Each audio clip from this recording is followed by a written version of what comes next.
द्वापर के सबसे महान योद्धा भीष्म पितामह सरसैया पर पड़े सूर्य के उत्तरायण होने की प्रतीक्षा कर रहे थे। तभी उनके कानों में एक परिचित ध्वनि शहद घोलती हुई पहुंची। प्रणाम पितामह। भीष्म के सूख चुके होठों पर एक मरी हुई मुस्कुराहट तैर उठी और बोले, आप देवकी नंदन कृष्ण, स्वागत है तुम्हारा।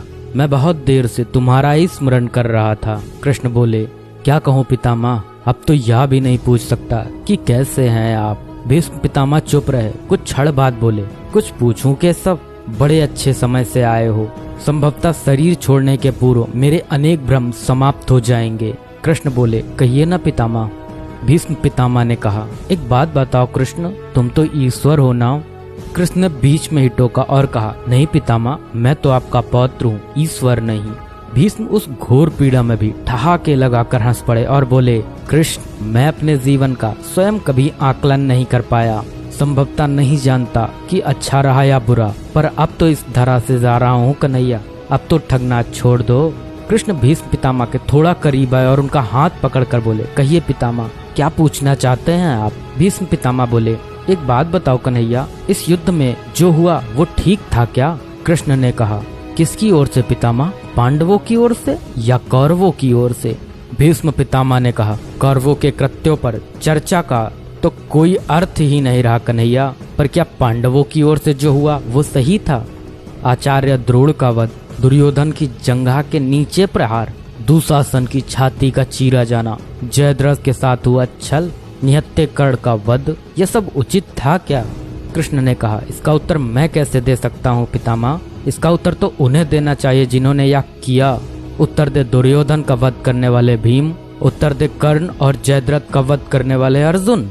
मैं तो इस युद्ध भूमि में कहीं था ही नहीं पितामह। भीष्म पितामह ने कहा, अभी भी छलना नहीं छोड़ोगे कृष्ण। अरे विश्व भले कहता रहे कि महाभारत को अर्जुन और भीम ने जीता, पर मैं जानता हूँ कन्हैया कि यह तुम्हारी और केवल तुम्हारी विजय है। मैं तो उत्तर तुम्ही से पूछूंगा कृष्ण।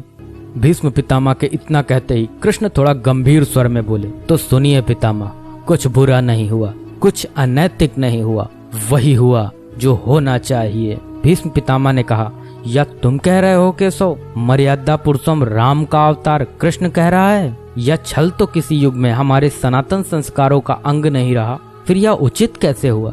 कृष्ण ने कहा, इतिहास से शिक्षा ली जाती है पितामह, पर निर्णय वर्तमान की परिस्थितियों के आधार पर लेना पड़ता है। हर युग अपने तर्कों पर, अपनी आवश्यकता के आधार पर अपना नायक चुनता है। राम त्रेता युग के नायक थे, मेरे भाग में द्वापर आया था। हम दोनों का निर्णय एक सा नहीं हो सकता पितामह। भीष्म पितामह ने कहा, मैं कुछ समझ नहीं पाया कृष्ण। कृष्ण ने कहा, पितामह, राम और कृष्ण की परिस्थितियों में बहुत अंतर है। राम के युग में खलनायक भी रावण जैसा शिवभक्त होता था।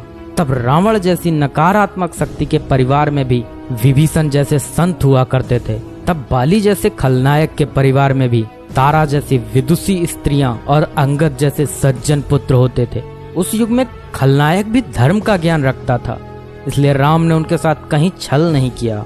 किंतु मेरे युग के भाग में कंस, जरासंध, दुर्योधन, दुशासन, शकुनी, जयद्रथ जैसे घोर पापी आए हैं। उनकी समाप्ति के लिए हर छल उचित है पितामह। पाप का अंत आवश्यक है पितामह, वह चाहे जिस विधि से हो।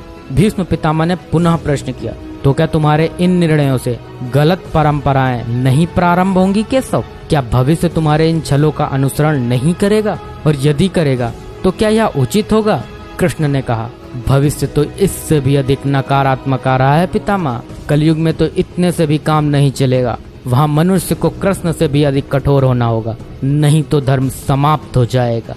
जब क्रूर और अनैतिक शक्तियाँ सत्य एवं धर्म का समूल नाश करने के लिए आक्रमण कर रही हों, तो नैतिकता अर्थहीन हो जाती है पितामह। तब महत्वपूर्ण होती है विजय, केवल विजय। भविष्य को यह सीखना ही होगा पितामह। भीष्म पितामह ने पूछा, क्या धर्म का भी नाश हो सकता है केशव, और यदि धर्म का नाश होना ही है तो क्या मनुष्य इसे रोक सकता है। कृष्ण ने कहा, सब कुछ ईश्वर के भरोसे छोड़कर बैठना मूर्खता होती है पितामह। ईश्वर स्वयं कुछ नहीं करता, केवल मार्गदर्शन करता है। सब मनुष्य को ही स्वयं करना पड़ता है। आप मुझे भी ईश्वर कहते हैं ना, तो बताइए ना पितामह, मैंने स्वयं इस युद्ध में कुछ किया क्या। सब पांडवों को ही करना पड़ा ना, यही प्रकृति का संविधान है। युद्ध के प्रथम दिन यही तो कहा था मैंने अर्जुन से यही परम सत्य है। कृष्ण की बातों को सुनकर भीष्म पितामह संतुष्ट लग रहे थे। उनकी आंखें धीरे धीरे बंद होने लगी। उन्होंने कहा, चलो कृष्ण, या इस पृथ्वी पर अंतिम रात्रि है, कल संभवतः चले जाना होगा। अपने इस अभागे भक्त पर कृपा करना कृष्ण। कृष्ण ने मन में ही कुछ कहा और भीष्म को प्रणाम कर लौट चले।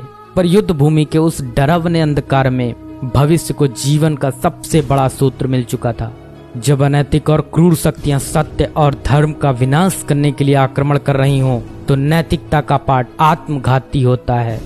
ईश्वर कुछ भी नहीं करते, ईश्वर सिर्फ राह दिखाते हैं। सब कुछ हमें ही करना पड़ता है और ईश्वर के भरोसे हाथ पर हाथ रख के बैठे रहना मूर्खता होती है।